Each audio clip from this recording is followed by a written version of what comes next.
Pessoal, graça e paz. Se você não está com tempo disponível, eu peço que você feche esse vídeo e retorne depois para você assistir do começo ao fim, certo? Você vai aprender muito, eu tenho certeza disso, ok?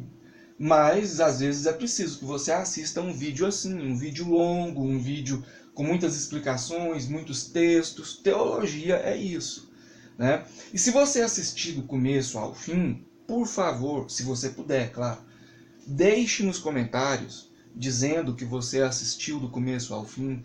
Isso vai ser muito importante para mim, tá bom? Recentemente eu postei um vídeo pergunta, acerca de Marcos, capítulo 8 e o contexto do versículo 36, indagando mais ou menos da seguinte forma: quem pode perder a alma dentro dessa fala de Jesus? Se a pessoa, segundo a doutrina calvinista, já nasce com destino selado antes mesmo de vir ao mundo, né? Ela já tem o destino selado antes mesmo de nascer. Então foi mais ou menos assim a pergunta, eu não vou repetir aqui para a gente ganhar tempo, ok? Então o nosso amigo Maurício, né, um abraço aí para o Maurício, né, que Deus continue abençoando ele, fez uma contestação acerca da pergunta e tal, e acrescentou algumas coisas. Essa aqui é a minha tréplica. Então esse vídeo vai ajudar muito você que não concorda com as heresias ensinadas pela doutrina calvinista, né? Lembrando que eu não falo contra pessoas, tá bom? Eu espero que Deus continue abençoando os calvinistas, enfim. Eu não falo contra pessoas, eu falo com relação à doutrina, não contra pessoas, tá bom? Você também pode fazer a sua pergunta. Eu vou estar lançando, olha aqui, ó, esse é o Underground Responde volume 2. Aqui nós temos várias perguntas nos comentários. Essas perguntas serão respondidas nos comentários, por e-mail ou em vídeo, porque às vezes em um vídeo dá para responder muitas perguntas. Olha aqui, ó, Nathan Reis pergunta: o que você acha do pastor Eliseu Rodrigues? Nathan, eu vou assistir um pouco mais, vou estar respondendo, certo? E você pode deixar a sua pergunta nos comentários desse vídeo. E se você puder, responda também as perguntas das outras pessoas, né, para existir aí uma interação maior, né? Vamos lá para a minha resposta. A tréplica, né? No minuto 2 até 2:21, o nosso amigo disse: a ideia de que alguns já nascem predestinados ao inferno e nada pode mudar isso, e outros já nascem eleitos, predestinados ao céu, independente do que façam, e nada pode mudar isso, é uma ideia errada acerca do calvinismo. Então ele está afirmando que a ideia de que uns nascem predestinados ao céu, o restante é predestinado ao inferno, ou abandonado ao inferno, é uma ideia errada que as pessoas têm acerca do calvinismo.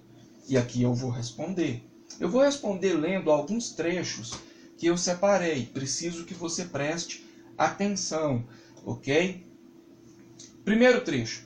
De fato, o pacto da vida não é pregado igualmente entre todos os homens, e entre os quais ele é pregado não tem a mesma aceitação, nem quanto à constância, nem quanto à extensão. Nessa diversidade de respostas, torna-se conhecida a maravilhosa profundidade do juízo de Deus, pois não há dúvida de que esta variedade de respostas serve também à sentença da eterna eleição de Deus. Se é óbvio que, da parte de Deus, a salvação é oferecida a alguns, enquanto outros são impedidos de ter acesso a ela, surgem imediatamente grandes e difíceis questões, só explicáveis quando as mentes reverentes consideram como resolvido que essas questões podem apropriadamente estar ligadas à eleição e predestinação.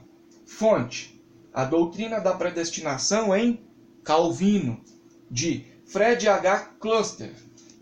Pode ser que vocês não estejam enxergando bem o que está aqui na tela do meu monitor, por decorrência da claridade e da nitidez. Mas eu vou estar solucionando isso, tá bom? Então, será que esse autor ele não entendeu a doutrina calvinista? Bom, vamos para o segundo trecho. Peço que vocês não reparem nos barulhos externos, certo? Vendo, pois, o apóstolo Paulo que Deus, por meio dessa bênção exterior, testificou sua bênção eterna, que ele preparou em seu reino celestial para o seu servo, não teve dúvida nenhuma em tomar o argumento de que Jacó recebeu primogenitura para provar que ele foi escolhido por Deus. Portanto, Jacó foi eleito. Esaú, repudiado. E assim é feita distinção entre eles pela eleição de Deus. Fonte: As Institutas da Religião Cristã, edição especial, editora Cultura Cristã, volume 3, página 46. O número da página pode mudar dependendo do tipo de arquivo que você está acessando. Mas será que essa editora também não entendeu a doutrina calvinista? Né? Terceiro trecho. A queda de Adão foi decretada por Deus. E daí a perdição dos réprobos e de sua linhagem. Institutas, livro 3, capítulo 23, seção 07, autor João Calvino. Certo? Será que João Calvino não entendia o calvinismo? Bom, algumas pessoas podem dizer que esses trechos são atribuídos a ele, mas esses trechos são usados pelos calvinistas. Ou será que esses calvinistas também não entenderam a doutrina calvinista? Vamos ler mais um trecho. Esse é o trecho de número 4. Quando perecem em sua corrupção, outra coisa não estão pagando, senão as penas de sua miséria, na qual, por sua predestinação, Adão caiu, e arrastou com ele toda a sua progênie. Deus, pois, não será injusto que tão cruelmente escarnece de suas criaturas? Sem dúvida confesso que foi pela vontade de Deus que todos os filhos de Adão estão nesta miserável condição em que ora se acham enrodilhados. Institutas, livro 3, capítulo 23, seção 04, autor João Calvino. Pode ser que o João Calvino, enfim, pode ser que ele não entendia de calvinismo, porque o nosso amigo está dizendo que essa ideia da predestinação é algo errôneo que as pessoas colocam na conta da doutrina calvinista. Enfim, vamos ler mais um trecho. Pessoal, o vídeo vai ser longo mesmo, vai ser bem explicativo. É para quem gosta de aprender, para quem quer aprofundar. Ok? Vamos lá. Quinto trecho. Segundo o seu eterno e imutável propósito, e segundo o santo conselho e beneplácito de sua vontade, Deus, antes que fosse o mundo criado, escolheu em Cristo para a glória eterna os homens que são predestinados para a vida, para o louvor da sua gloriosa graça. Ele os escolheu de sua mera e livre graça e amor, e não por previsão de fé, ou de boas obras e perseverança nelas, ou de qualquer outra coisa na criatura que a isso o movesse, como condição ou causa. Assim como Deus destinou os eleitos para a glória, assim também, pelo eterno e muito livre propósito da sua vontade, preordenou todos os meios conducentes a esse fim. Os que, portanto, são eleitos, achando-se caídos em Adão, são remidos por Cristo, são eficazmente chamados para a fé em Cristo, pelo seu Espírito, que opera no tempo devido. São justificados, adotados, santificados e guardados pelo seu poder por meio da fé salvadora. Além dos eleitos, não há nenhum outro que seja remido por Cristo, eficazmente chamado, justificado, adotado, santificado e salvo. Fonte: Confissão de Fé de Westminster, capítulo 3, parágrafos 5 e 6. Será que os autores da Confissão de Fé de Westminster não entendiam de calvinismo? Bom, o amigo disse que essa ideia da predestinação é uma ideia errada que as pessoas têm acerca do calvinismo. Para finalizar, eu vou ler aqui o último trecho, que diz o seguinte: pelo decreto de Deus e para manifestação da sua glória, alguns homens e alguns anjos são predestinados à vida eterna, e outros pré-ordenados para a morte eterna. Confissão de Fé de Westminster, capítulo 3, parágrafo 3. E aí? Será que todas essas fontes estão erradas acerca da doutrina herética calvinista? Bom, fica a seu critério, né? Vamos lá.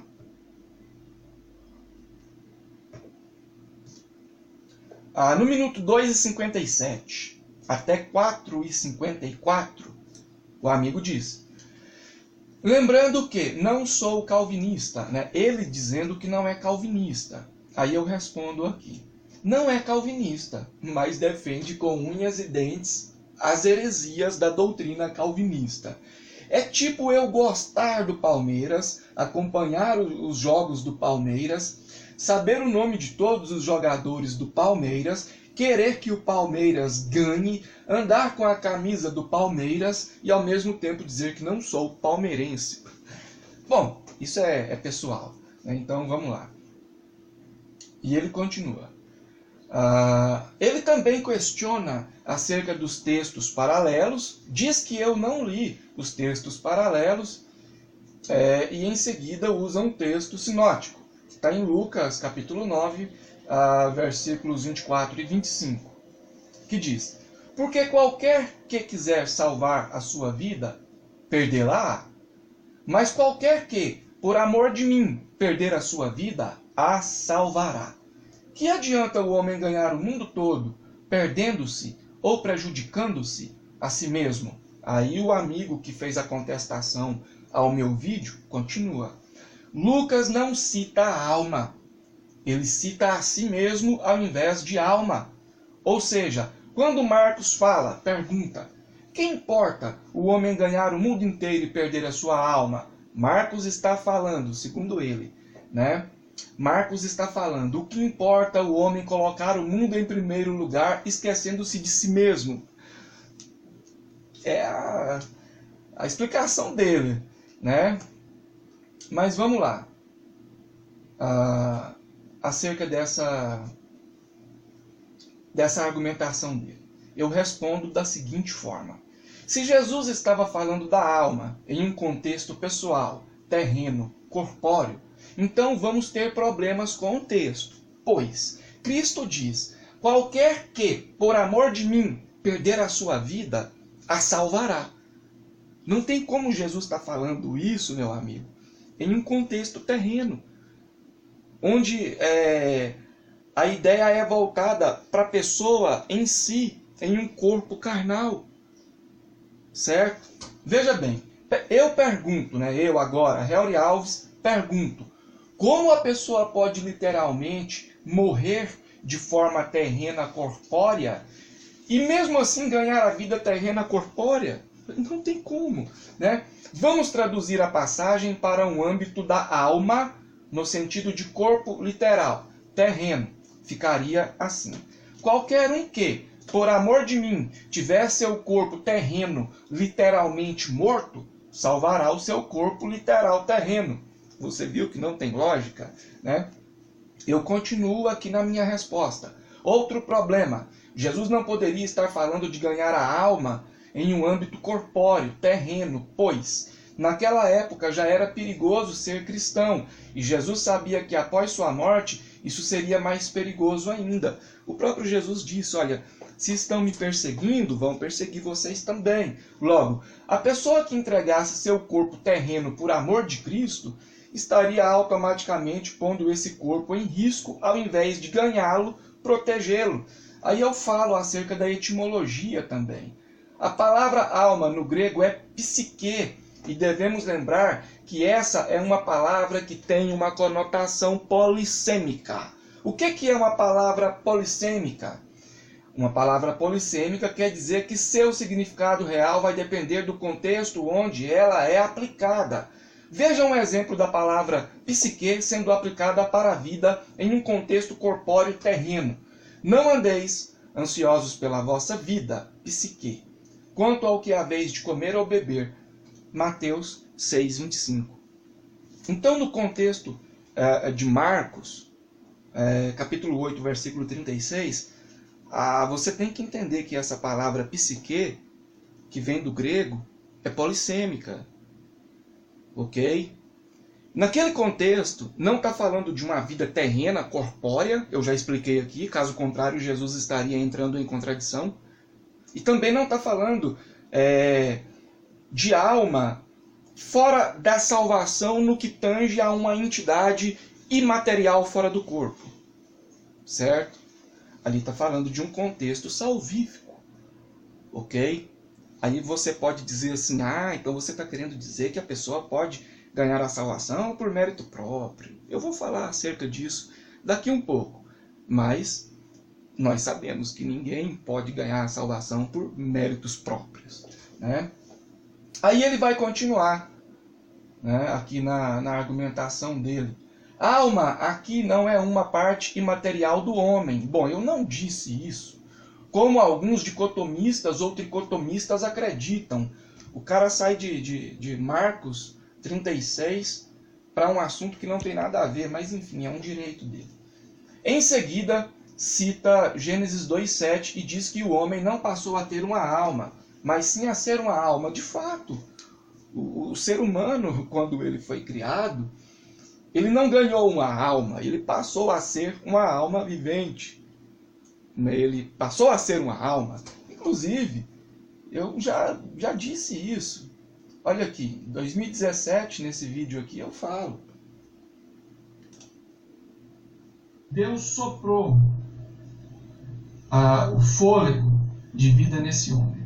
E esse corpo, ele passou a ter uma alma vivente, ou ele passou a ser uma alma vivente? Ele ganhou uma alma, ou ele se tornou uma alma? Eu já falo disso há muito tempo, meu amigo. Então, é claro que o homem, ele não ganhou uma alma, ele passou a ser uma alma vivente.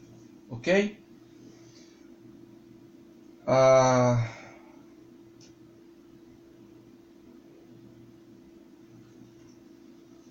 Aqui, para finalizar essa questão da alma, eu escrevi a resposta e vou ler aqui para vocês de uma forma um pouco mais rápida para a gente ganhar tempo. Claro que o homem não ganhou uma alma, mas sim passou a ser uma alma. Inclusive eu falo isso há tempos, pois a Bíblia aprova esse entendimento. Aqui eu até anotei vídeo antigo onde eu falo isso, eu acabei de mostrar. Né? O X da questão está em entender que, no contexto de Marcos, capítulo 8, versículo 36, ganhar a alma não quer dizer ganhar o corpo físico, tal como ele disse, que a pessoa tinha que preocupar-se consigo mesma, né? Ela não podia prejudicar a si mesma, e ficou em um âmbito terreno. Né? Ganhar a alma nesse contexto quer dizer sermos participantes da primeira ressurreição e então nos tornarmos uma alma-corpo incorruptível. Isso está em 1 Coríntios, capítulo 15, versículos 51, 52, 53. Né? Isso quer dizer, isso não quer dizer que podemos ser salvos por méritos próprios, pois no sacrifício de Cristo, que ocorreu antes da fundação do mundo, você pode ver isso em 1 Pedro, capítulo 1, versículo 20, Deus colocou a salvação ao alcance de todos. Porém, apenas aquele que aceitar e agir de acordo com o convite será salvo. E, sendo assim, o mérito não é meu em aceitar o convite, pois tal convite não existiria se Deus não tivesse disponibilizado a salvação. Logo, ele, Deus, é a causa única da mesma, ou seja, a causa única da salvação. Essa foi a minha resposta.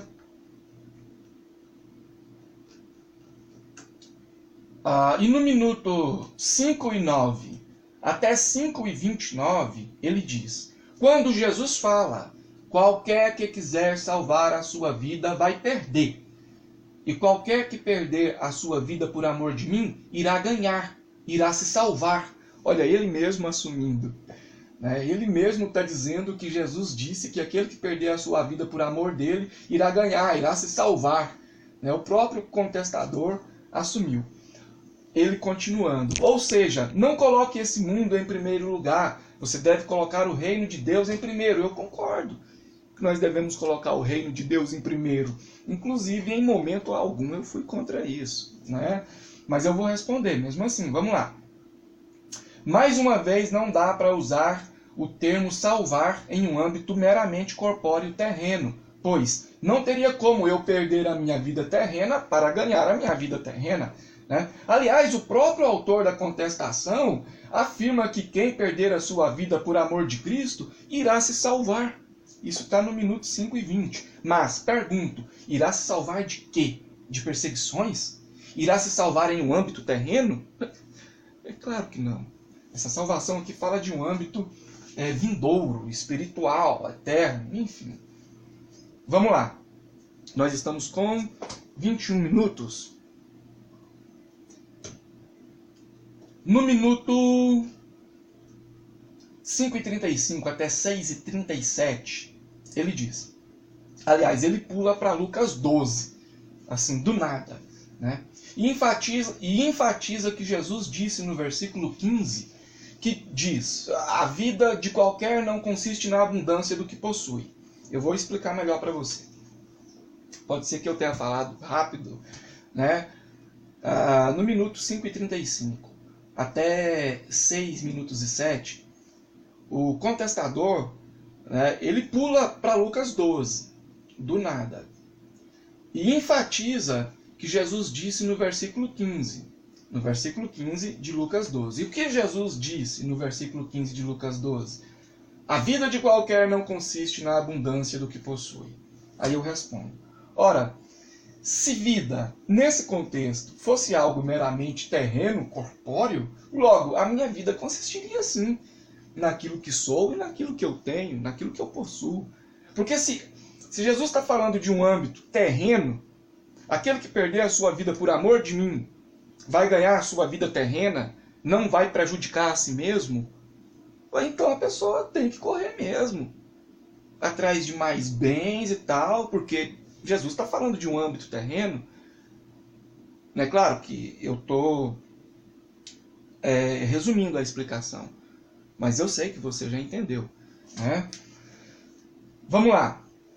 Em seguida ele diz: portanto vos digo, não estejais apreensivos pela vossa vida, sobre o que comer e sobre o que vestireis. Aí eu respondo, se Jesus estivesse falando da vida terrena, então ele estaria mentindo dentro do contexto.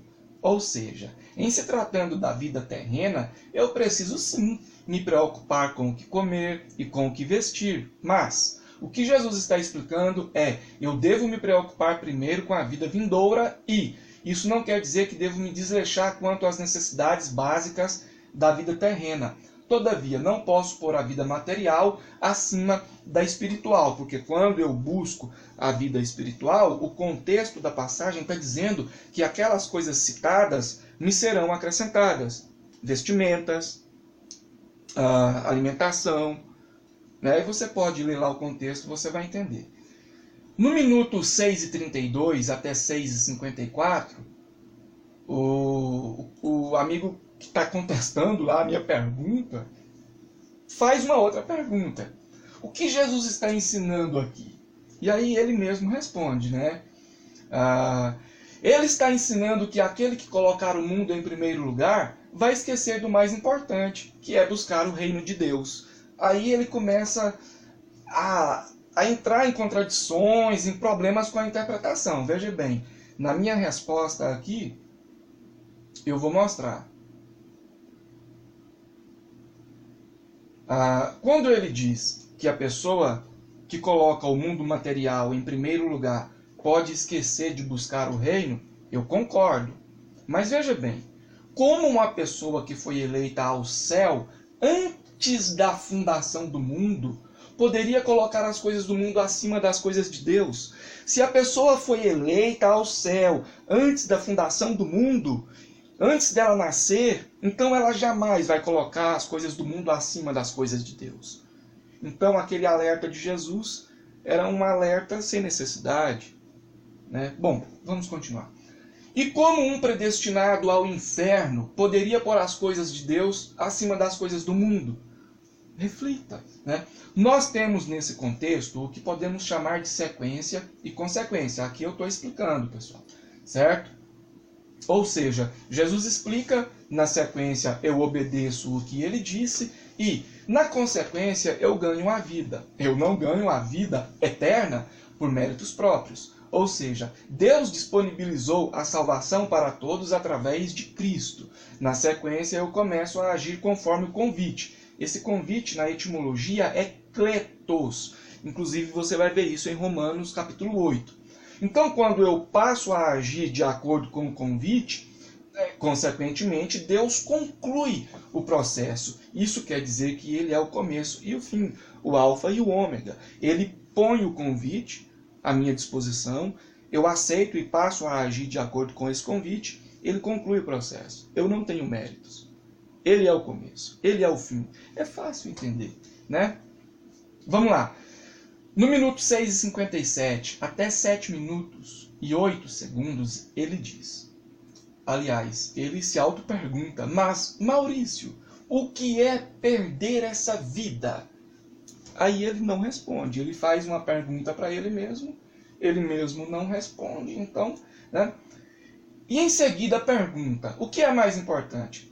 A vida passageira ou a vida com Cristo? Aí ele mesmo responde, é claro que é a vida com Cristo. E eu concordo com ele.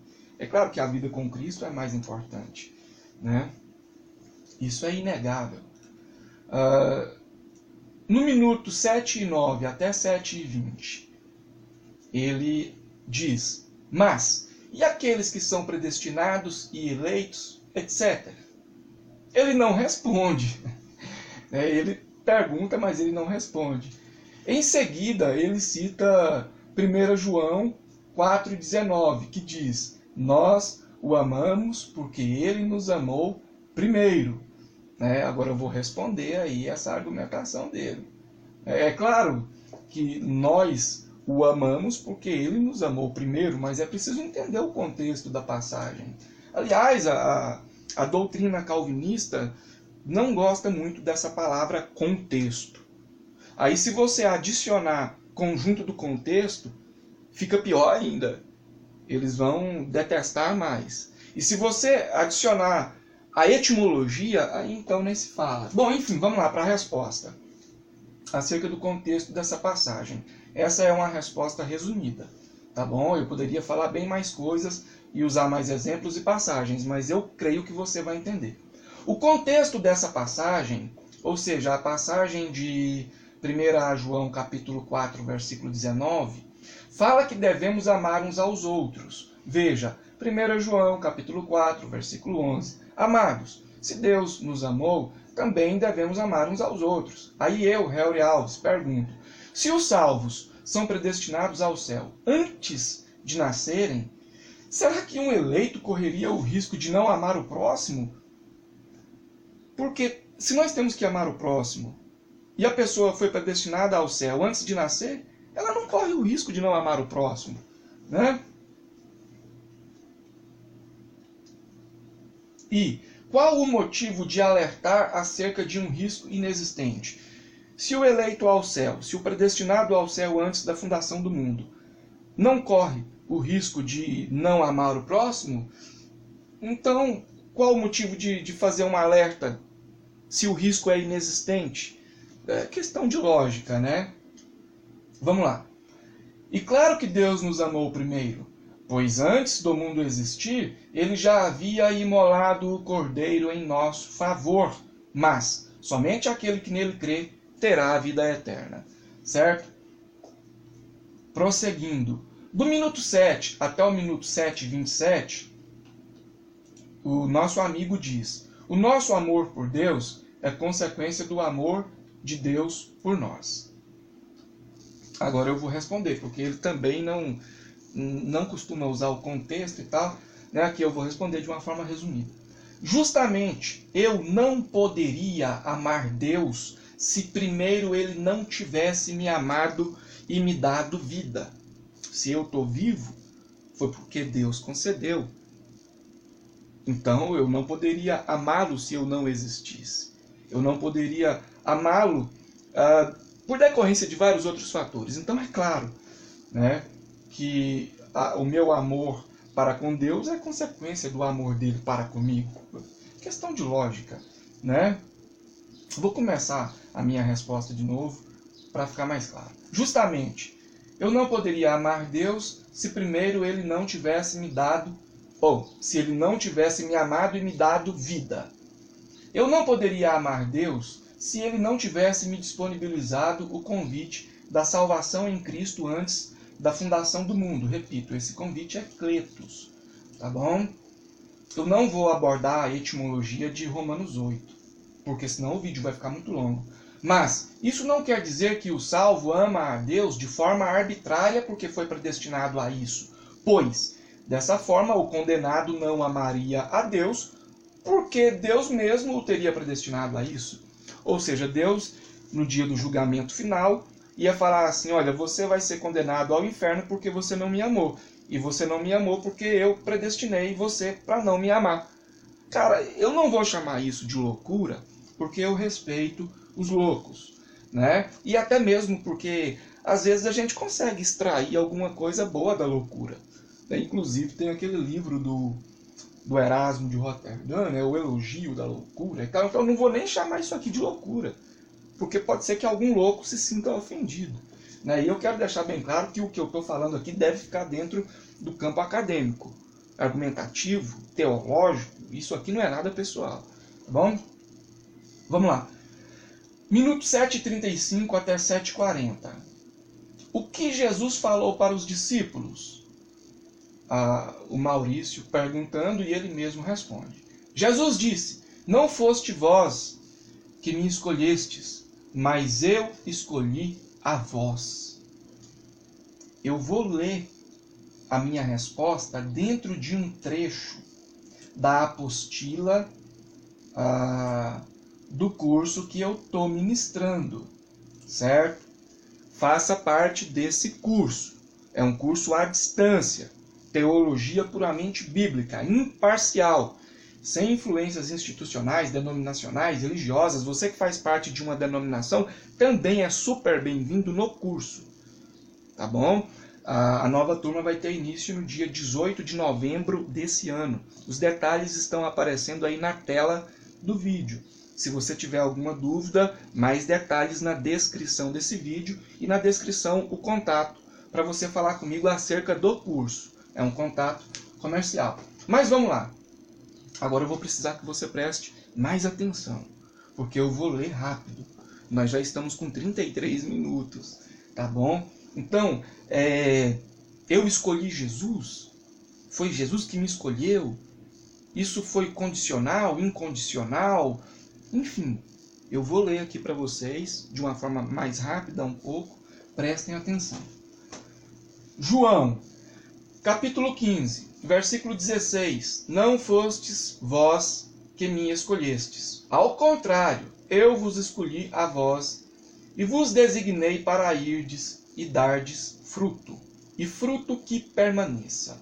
Sendo assim, seja o que for que pedirdes ao Pai em meu nome, ele o concederá a vós. Explico. Isso aqui está dentro da apostila do curso, certo? Então eu não tenho problemas com direitos autorais, porque foi eu mesmo que produzi. Explico. Temos que analisar cada frase do versículo e de seu contexto, para entendermos o seu real sentido e endereço. Veja bem, quando Jesus diz, eu vos escolhi a vós, a frase é diretamente endereçada aos discípulos, aos apóstolos, pois se referia aos 12 e à expansão de seu ministério, Contudo, quando ele diz, ou seja, quando Jesus diz para irdes e dardes fruto, podemos utilizar para qualquer cristão, pois existe a possibilidade de eu, nos dias de hoje, levar o evangelho e fazer com que o mesmo dê frutos.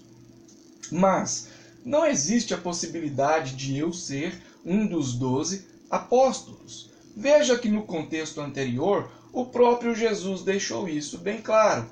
Leia. Então Jesus acrescentou: não vos escolhi eu aos 12. Então Jesus está falando aos 12. João 6, versículo 70. Tal escolha não se tratava de uma predestinação ao céu, mas de um ministério terreno, ou seja, os apóstolos também teriam que perseverar até o fim. Veja um outro contexto, onde Jesus também se dirige aos apóstolos, discípulos. Então ele, Jesus, chamou a multidão e os discípulos. Veja que existe uma distinção entre a multidão e os discípulos. E disse: se alguém quiser acompanhar-me, negue-se a si mesmo, tome a sua cruz e siga-me. Pois, que adianta ao homem ganhar o mundo inteiro e perder a sua alma? Olha aí o contexto do vídeo pergunta. Veja que nessa passagem, veja que na passagem em questão encontramos a oração subordinada condicional se. E em seguida temos duas condições, ou seja, a primeira é negar a si mesmo e a segunda é tomar a própria cruz e seguir Jesus. Entenda, se os discípulos, apóstolos, já estavam predestinados à salvação, logo, não teria a necessidade de Jesus também ter se dirigido a eles. Ou, se dirigisse a eles, então não usaria a oração condicional, pois, segundo a doutrina calvinista, a eleição é incondicional. E aqui Jesus usou uma oração condicional. Gente, é questão de lógica, é muito fácil. Resumindo, usar a passagem de João 15,16 para tentar respaldar uma predestinação individual salvífica é, no mínimo, uma distorção textual, certo? Aqui nessa apostila, eu explico várias outras coisas. Olha aqui, o Espírito Santo não pode ser resistido por quem ele escolheu. Será? Aqui eu explico. Na apostila eu explico, né? Aqui nós temos mais uma vez a oração subordinada se. Aqui na apostila eu ensino outras coisas. Por exemplo, como está escrito, não há um justo, nenhum sequer. Não há ninguém que entenda, não há ninguém que busque a Deus. Isso aqui é bastante usado pela doutrina calvinista. Mas e o contexto? Aqui eu explico o contexto. Como diz aquele cara da Praça é Nossa, nos mínimos detalhes. Aí você vai ver que não é da forma que a doutrina calvinista ensina, né? Aqui eu ensino outras coisas também, né? É porque todos pecaram e destituídos estão da glória de Deus, sendo justificados gratuitamente pela sua graça. Isso aqui também é usado pela doutrina calvinista. Aqui eu detalho o contexto, a etimologia, para você ver que não é da forma que a doutrina calvinista ensina. Enfim, aqui eu não vou ler porque essa apostila é enorme, ela tem 55 páginas. É uma outra passagem que é bastante usada pelos defensores da doutrina calvinista. Ninguém pode vir a mim se o Pai que me enviou o não trouxer, e eu o ressuscitarei no último dia. Aqui eu explico a etimologia da palavra trouxer, que no grego é helko. Aqui tem a etimologia, tem os detalhes, enfim, as implicações lógicas. Convido você a fazer o curso, certo? Vamos voltar aqui para a minha resposta ao amigo Maurício, né? Outra coisa que nós temos que entender é o uso da oração subordinada condicional se e da locução condicional desde que, ok? Veja bem, aqui ele argumentou no minuto 7h35 até 7h40, dizendo: o que Jesus falou para os discípulos? Aí ele perguntou, ele mesmo responde. Jesus disse: não fostes vós que me escolhestes, mas eu vos escolhi a vós. Mas eu escolhi a vós. Né? Aí eu lembro que ele tem que dar uma atenção a essa questão do uso da oração subordinada condicional se e da locução conjuncional desde que. Veja bem, aqui eu separei alguns exemplos. Lucas 9:23. Jesus dizia a todos, todos. Se alguém quiser acompanhar-me, negue-se a si mesmo, tome diariamente a sua cruz e siga-me. Olha aqui, ó. Oração subordinada condicional se.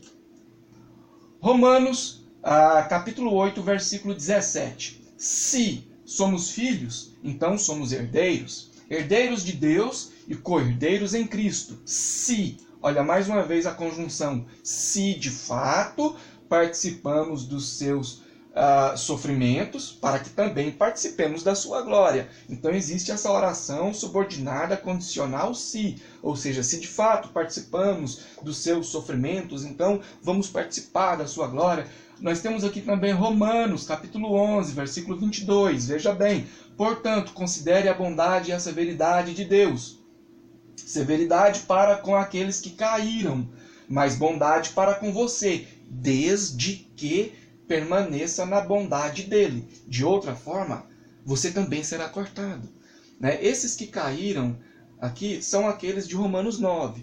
Eu tenho uma aula onde eu explico Romanos 9 inteiro. Tá bom? Versículo por versículo, dentro do contexto, conjunto do contexto, etimologia, implicações lógicas. Faça parte do curso, você vai aprender muito. Tá bom? Observação. Aqui é acerca dessa locução conjuncional desde que. Nas frases apresentadas, e ainda que a primeira esteja incompleta, a locução conjuncional desde que tem o significado de com condição de que. Ou seja, isso aqui é uma condição. Se é uma condição, não é incondicional. Óbvio, né? Então vamos trocar. Eu vou fazer isso aqui no improviso. Vamos trocar a locução conjuncional desde que para com a condição de que.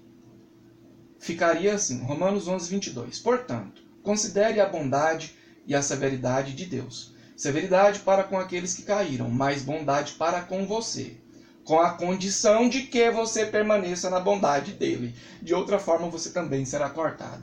Certo? Aqui em Romanos 11:23, nós temos mais uma vez o uso da oração condicional se. E quanto a eles, se não continuarem na incredulidade, serão enxertados, pois Deus é capaz de enxertá-los outra vez. Ou seja, por decorrência da incredulidade deles, eles foram endurecidos. A partir do momento que eles foram endurecidos, eles foram cortados. A partir do momento que eles foram cortados, nós fomos enxertados, mas se eles não continuarem na incredulidade, eles serão enxertados de novo.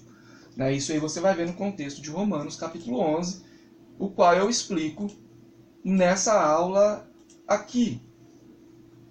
Soteriologia.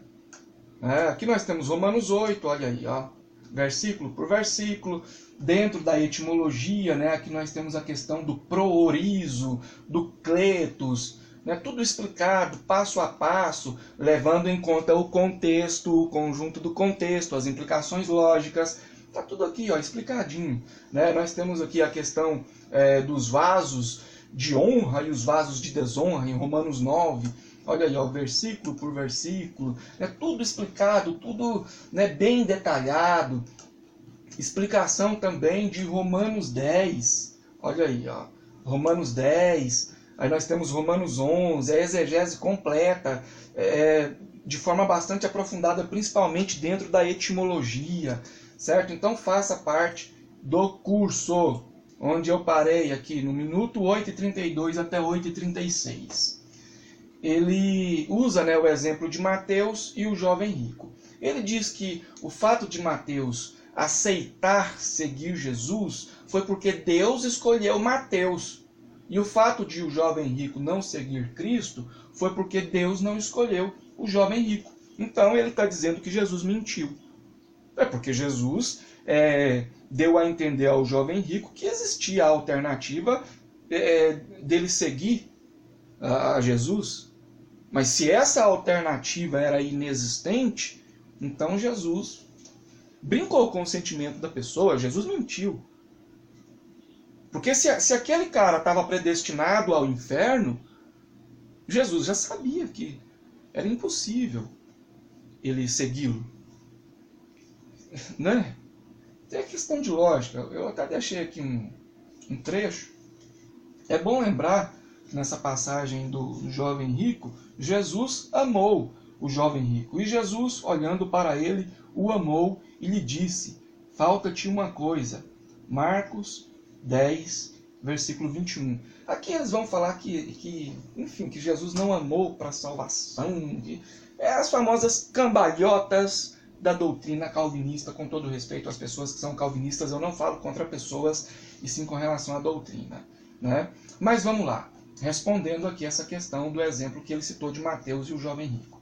Eu respondo da seguinte forma.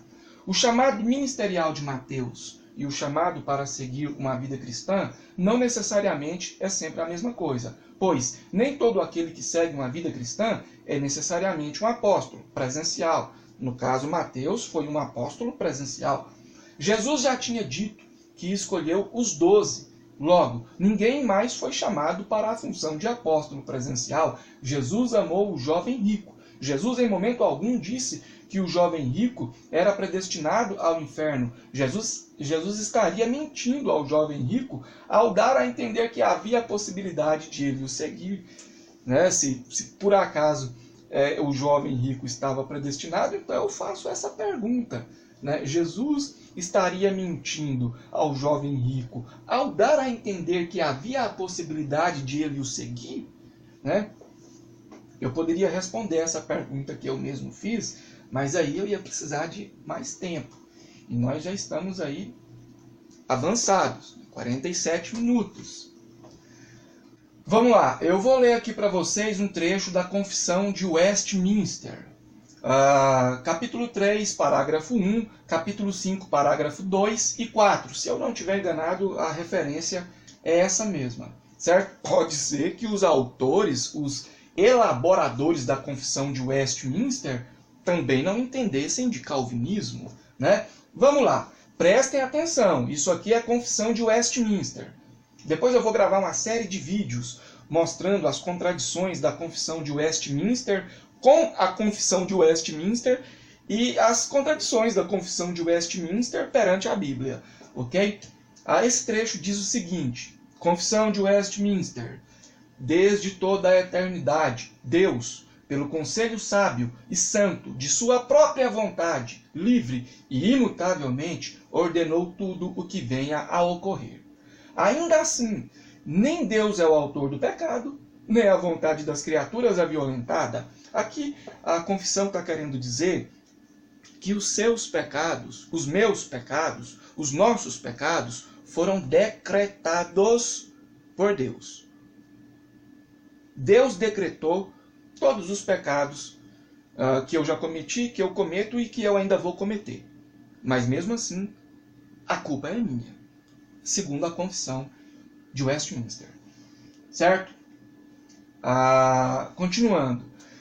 Nem a liberdade ou contingência das causas secundárias deixa de existir, sendo, ao invés, estabelecida. Apesar de que, pela presciência e pelo decreto de Deus, a primeira causa, todas as coisas venham a ocorrer de modo imutável e infalível. Ainda assim, pela mesma providência, ele ordena que elas aconteçam de acordo com a natureza das causas secundárias, seja de modo obrigatório, ou livre, ou contingencial. O poder ilimitado, a sabedoria insondável e a bondade infinita de Deus manifestam-se na sua providência, que inclui até mesmo a primeira queda. Ou seja, Deus é que decretou a primeira queda. E por causa da primeira queda veio a depravação total. De certa forma, Deus é o autor, né? Segundo a Confissão de Westminster. Veja bem, o poder ilimitado, a sabedoria insondável e a bondade infinita de Deus manifestaram-se na sua providência, que inclui até mesmo a primeira queda e todos os outros pecados de anjos e homens. Todos os pecados cometidos por anjos e homens foram decretados por Deus, mas a culpa continua sendo dos anjos, a culpa continua sendo nossa, segundo a Confissão de Westminster, né? Não como uma simples permissão. Olha, está dizendo que esse decreto de Deus com relação aos pecados dos anjos e dos homens não foi uma simples permissão, certo? Mas de modo tal que reúne a sabedoria e o poder limitante de Deus, que os ordena e governa para os seus objetivos sagrados. E ainda assim, a pecaminosidade do ato procede apenas da criatura e não de Deus, que sendo o mais santo e justo, nem é e nem pode ser o autor aprovador do pecado. Ou seja, Deus decreta o meu pecado, eu vou lá e cumpro o decreto, mas Deus não foi aprovador disso. Segundo Westminster, né? Se eu tropecei na leitura, se eu esqueci de falar alguma palavra ou alguma coisa, enfim, eu vou deixar esse trecho em PDF na descrição, tá bom? Vamos lá, do minuto 9 até o minuto 9:29, o amigo que está me contestando diz: ele fala sobre eu ter citado ele fala sobre eu ter citado Romanos 9. Ele disse, né, que eu citei Romanos 9 e direto eu cito Romanos 9, porque quando eu disse aqui no canal que Romanos 9 é a criptonita, é a bomba atômica que destrói a doutrina calvinista, algumas pessoas ficaram espantadas. Inclusive, alunos do curso, né?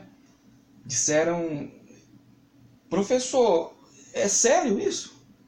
Eu falei: é sério.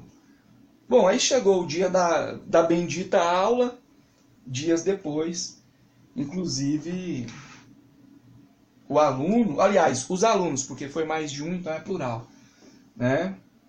Testemunharam comigo dizendo que, de fato, Romanos 9 é a criptonita que destrói a doutrina calvinista.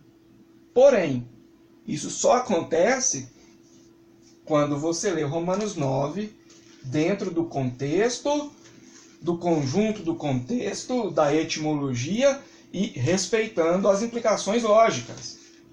Porque se você lê Romanos 9 dentro da ótica calvinista, você vai ser mais calvinista ainda, né? Eu poderia ler Romanos 9 aqui e tal, mas enfim, vamos adiantar, senão o vídeo vai ficar muito longo, né? Já mostrei para vocês a aula, né, onde eu faço a exegese aí de Romanos 9, né? Faça parte do curso, mais uma vez os detalhes vão estar aparecendo aí na tela do vídeo. Logo, pois, compadece-se de quem quer e endurece a quem quer. Romanos 9:18, aí vem a explicação. Faça parte do curso. Vamos lá. Respondendo. A minha resposta, aqui no caso, iria consistir em mostrar a exegese de Romanos 9 que eu fiz na apostila do curso que eu estou ministrando. Já mostrei. Só não vou ler porque é uma apostila muito grande, né? E então a gente ia precisar de muito tempo. Essa apostila mesmo tem mais 33 páginas. Não dá para ler 33 páginas aqui, né? Do minuto 9:33 até o 9:40 ele diz: não foi Calvino que começou com essa questão de predestinação, mas sim Agostinho. E Agostinho disse que simplesmente interpretou as cartas de Paulo. Respondendo. Apostila do curso que estou ministrando, página 5. É essa. Meu amigo, você que está contestando, eu já falo da patrística no curso que eu estou ministrando, tá aqui, falo de Agostinho, né? Eu sei que a doutrina da predestinação, ela teve nuances em Agostinho. Eu sei disso, cara. Eu sei disso.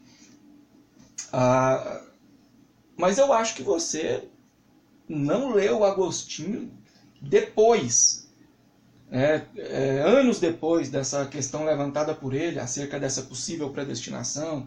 Não vou abordar isso aqui para a gente ganhar tempo, mas só uma pincelada. Ainda dentro dessa época da patrística, não sei se você sabe, não estou dizendo que você não sabe, ok? Mas essa doutrina da predestinação, aliás, da dupla predestinação, ela foi negada e anatematizada pela Igreja no concílio de Orange II, no ano de 529. Se eu não me engano, foi 529. Então, essa doutrina da predestinação, ela foi amaldiçoada pela Igreja no concílio de Orange II. Uma vez, um calvinista, não me lembro o nome, isso foi na internet. Não me lembro o nome, cara. Eu falei para ele, olha, essa doutrina da dupla predestinação foi amaldiçoada pela Igreja no concílio de Orange II. Aí ele disse assim: mas no século VIII, a Igreja voltou atrás e abraçou essa doutrina. Meu amigo, no século VIII, a Igreja vigente era a Igreja Católica. Então quer dizer que a Igreja Católica abraçou a doutrina da dupla predestinação e defende isso até hoje, pelo amor de Deus. Gente, só falta essas pessoas falarem que a patrística era protestante. Eu não estou defendendo visões católicas em um todo, certo? Isso aqui não tem nada a ver com catolicismo. Mas a patrística não era protestante, né? Então, já que você citou acerca de Agostinho, já li Agostinho, já falei de Agostinho aqui no curso, já expliquei acerca da patrística e etc, e etc. Siga o meu conselho, estude acerca do concílio de Orange II na cidade de Éfeso no ano de 529.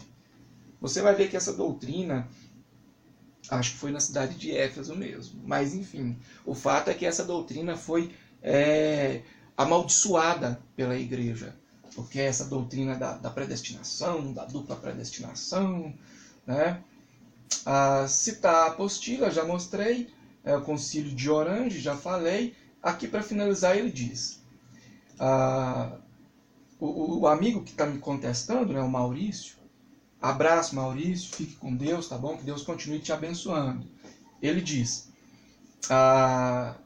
para eu ler mais Agostinho antes de gravar os meus vídeos. Os meus vídeos não são embasados nas argumentações de Agostinho, ok? E eu nem gosto de citar o argumento da autoridade.